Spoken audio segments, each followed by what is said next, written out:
Christophe Gruvier, je travaille à la cellule environnement de la ville de Moucron, un service communal qui s'occupe aussi bien des déchets, mais de sensibilisation à l'environnement et de gestion des espaces verts. Donc le projet de l'Argilière, c'est un projet qui date déjà il y a plusieurs décennies. On a récupéré il y a 2 ans 2 hectares qu'on a mis sous eau, on voudrait les classer en réserve naturelle.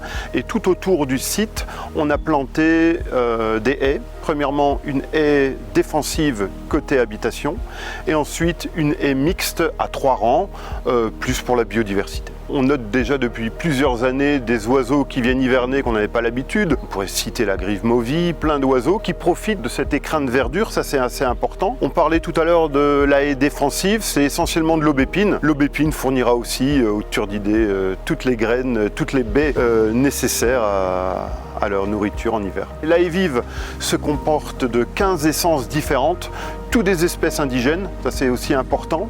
Un peu plus loin, on a construit aussi une fascine, parce que ce site là-bas avait le malheur d'accueillir quelques coulées de boue, et ces fascines nous aident à endiguer un petit peu les coulées de boue, et de futures plantations vont aussi participer justement à l'amélioration de ce site. Au final, toutes ces haies offrent un cadre de vie amélioré pour les citoyens qui veulent promener ici le long de l'Argilière. C'est vraiment très agréable. D'ailleurs, on voit la fréquentation du site a vraiment augmenté depuis toutes ces plantations.